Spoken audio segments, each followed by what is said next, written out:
Welcome to Real Leaders with Roshini, the podcast with real talk, real questions, real insight, and we hope real inspiration. For real. Today, we're on the road for a special NFL edition of Real Leaders with Roshini. My guest is Greg Jennings, Fox Sports analyst and Super Bowl champ. Greg, thanks for being with me today. Thanks for having me. You know, it's interesting. You were a man of many talents, and I learned that you had to change majors in college at Western Michigan University. You were an architecture major, but that major was not supporting your future football career, and you had to switch. Absolutely. I wasn't able to fulfill that pursuit of architectural engineering because it was conflicting with what most would say a student athlete, but it was more so in reverse. I was an athlete first in their mind and the student second because I was on full ride scholarship. Now, the thing is, most people would say life treated you pretty well by switching majors. But this architecture, the skill set, the passion never died. No, it didn't. It was something, and it is something that I've always been intrigued with. Just bone structure of buildings, the way they're designed, like what goes into it. I look at projects a little differently than most, specifically homes and then the commercial buildings and different things like that. Just the space and what you can do. I walk into any building or facility and I'm like, man, I could do so much with this because my eye just sees so many different things when it comes to putting together actual rooms and making them transitional and functionality of them and different things like that. So I can go on and on and on. Which is really cool. Did what you did on the field in your sport and as a Super Bowl champ, did any of that play into how you look at design now? You talk about functionality. You know, when I think about it, I would say off the top of my head, no.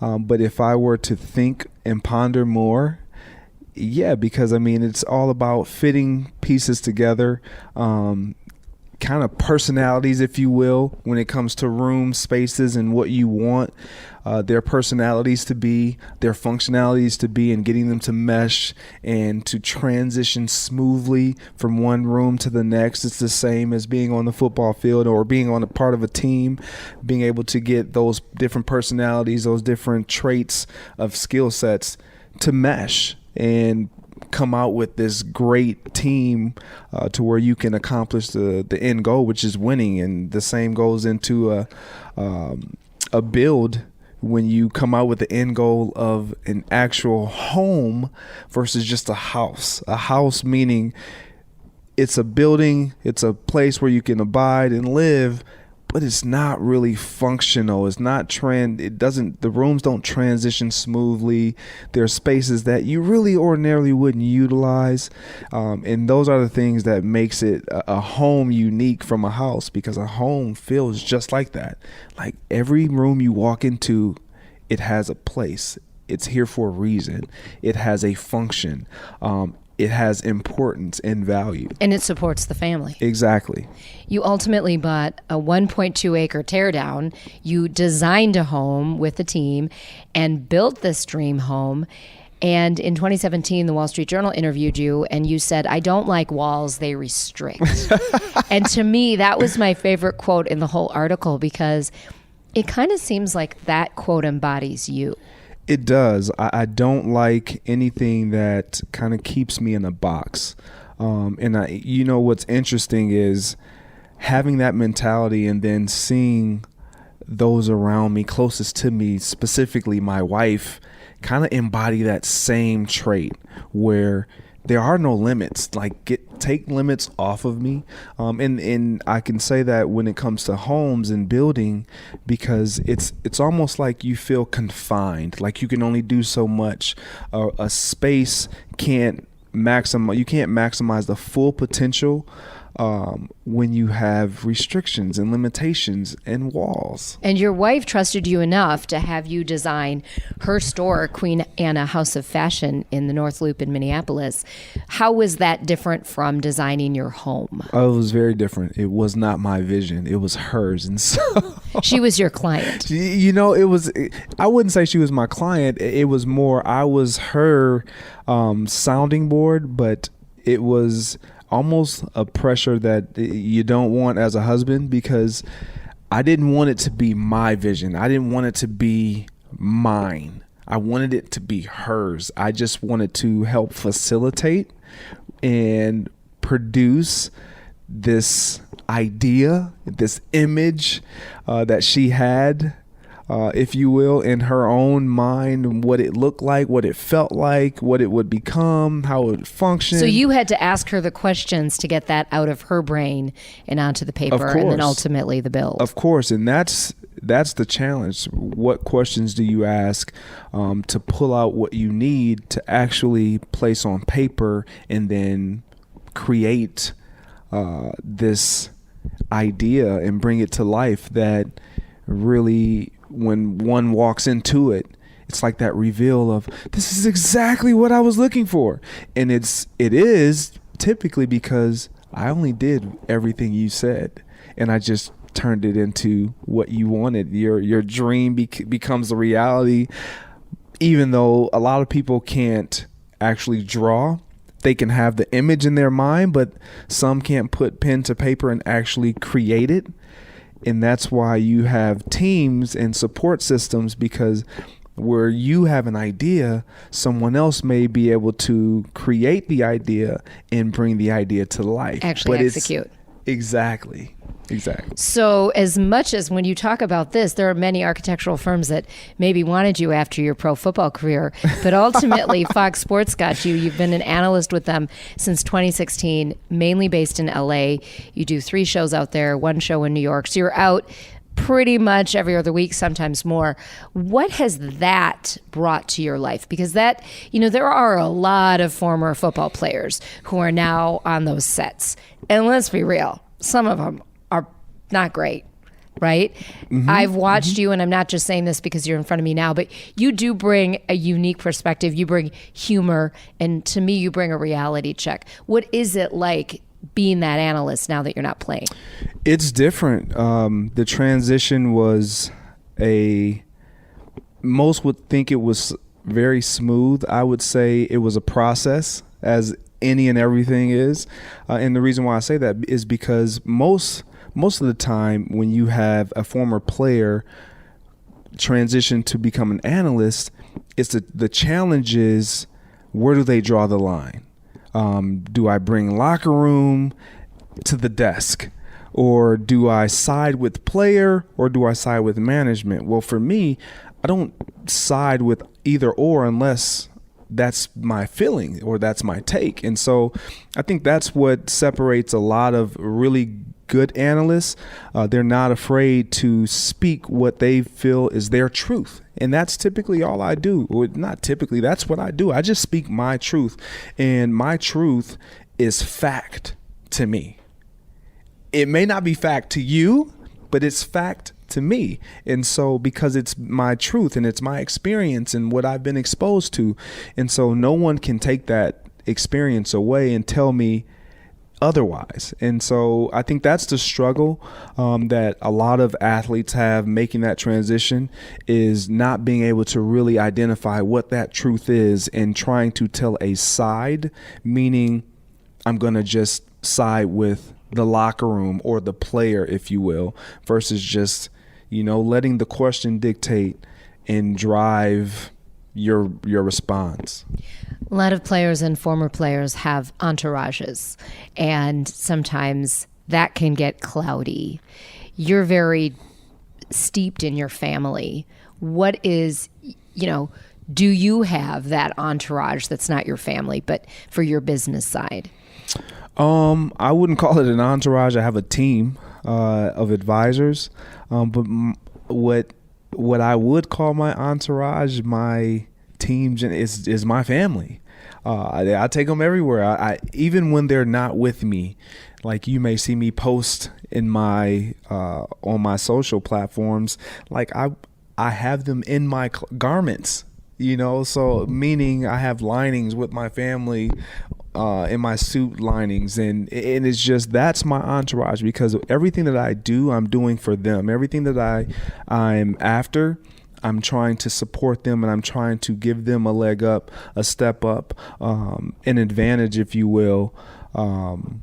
And so that's kind of my entourage. Is your advice then to other players to pick your entourage wisely? Of course.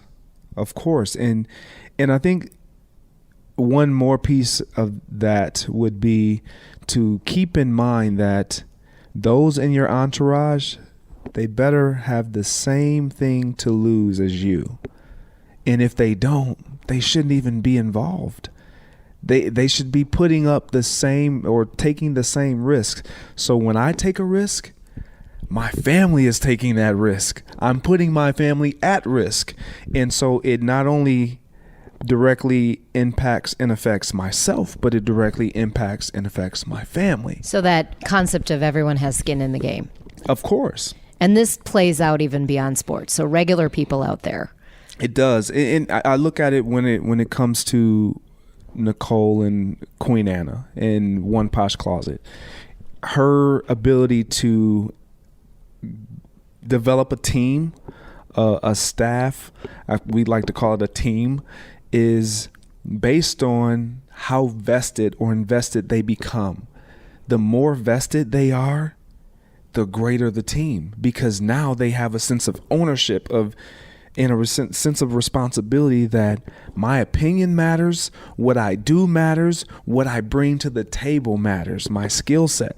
And that produces the best out of each and every team member. It's the same in a family. When you can identify and you can acknowledge with your spouse, your children, what have you, the things that make them so valuable, which is a lot. Most of the time when you really think about it, it makes them appreciate not only what they bring to the table more, but what we're trying to accomplish even more. And even around the country, CEOs are saying it's not just about shareholder value. It's about the employees. It's about our customers. So that very concept you're talking about, everyone having skin in the game, these companies are starting to say, whoa, it's not just about our shareholders. Everyone's got a little skin in the game, and we need to show them some appreciation. Absolutely. Yeah, very interesting. How does the fact that you were raised by a pastor father, how has that affected your life? It's been everything, because that's been the foundation of who I am and who I will continue to be. Those morals, those values, that spiritual foundation is the substance of what I can offer anyone. And so I hear this a lot is, man, you're different. You're just a little different. And it's not that I'm different. It's just that I'm just true to me at all times. And I tell this to my kids, specifically my oldest. And I think most have heard this, like, it's impossible to be something that you're not. It is work. It is work already to just actually operate within you and be you. So trying to be something that you're not, it's just never going to work, because you're trying to always figure out, okay, should I do this? Well, if you just be you, you know exactly what's necessary, where your limitations are, if there are any, and what needs to be done, and what you would do in every situation. That's it. That is great advice, Greg. Let's talk a little football. When your former teams play each other, and then you are the analyst for either Undisputed or The Herd or Speak for Yourself or First Things First out of New York. What is that like? Just watching them now, It's always a unique deal. So just a little insight. Being drafted by the Green Bay Packers and then making the transition to becoming a Minnesota Viking, that was huge. That was I guess there were a lot of Packers fans. There was that a lot were angry. of course, there was a lot of conflict with that. That created a lot of tension, strife, whatever you want to call it. And so there is this belief in the Packer world that I'm more biased to the Vikings because I live here, and in their mind, everything is all about the Green Bay Packers. And that's just not the reality. Like, I'm here because life happens. like my life evolved. But when the two teams play, again, I'm just honest. And most people, if they're really honest, they know that I'm just speaking truth. I was speaking with someone just yesterday about the game, and honestly, my opinion of the game is I don't root for individuals, or I'm sorry, I don't root for teams. I root for individuals. And so I want them all to perform well. But if I'm asked who do I think would win or what I think the outcome would be, I'm going to give my honest assessment. And you have to, as an analyst in your job now. So you won a Super Bowl with the Green Bay Packers. You spent 2 seasons with the Vikings, then went on to the Dolphins. So you really don't prefer, like, when the Vikings and the Packers play, you seriously don't lean one way or the other. So the truth, the 100% unadulterated, like, full disclosure truth is, if there was a teeter, it would be towards the green and gold. That's just... Well, it makes sense when you look at the history. But most would not think that. Now, if you were a Minnesotan born and bred, maybe people would be ticked at that. Yeah, exactly. You were a Michigander, right? I was a Michigander, for sure. And, my career was started in Green Bay, which is, again, it's why I'm more critical or most critical of what I came out of. It's just like anyone, they will be more. You find siblings, spouses, significant others, they're more critical of one another than they are anyone outside of themselves. Why? Because I know you best. I know you best. I know what my expectations are of you. I know what you want of yourself. And so you have a greater insight, and your information is just that much deeper. And so when I see the two teams, although I played with both, one team I was drafted into, the other, and I spent 7 years. One team I spent 2 years, and another team only 1. So do the math on that. Exactly. Right. I'm going to talk about one more than the other. That's been my experience. And that's why it's fun now in your current role, where you can talk about those teams, you can talk about other teams, and like you say, talk about the players and when players are playing well. And it is always beautiful to see excellence. I had the opportunity to be at the men's final of the 2019 U.S. Open. And that match went almost 5 hours. And talk about, it could have gone either way. And they brought the best out in each other. And then they were really gracious and humorous and humble, both in victory and defeat. And to me, that's the sign of a champion. It is. That's the ultimate respect of competition. When you can compete at the fullest and put your best out there, put your best output to display, it's almost as if they're really truly, although there is a winner and a loser, when you walk away, you feel so much better about the way you presented yourself, the way you represented others attached to you and yourself, because you did everything that you possibly could do, either in winning or defeat. Beautiful, beautiful. Thank you, Greg Jennings. Absolutely. Always a pleasure. Until next time, keep it real.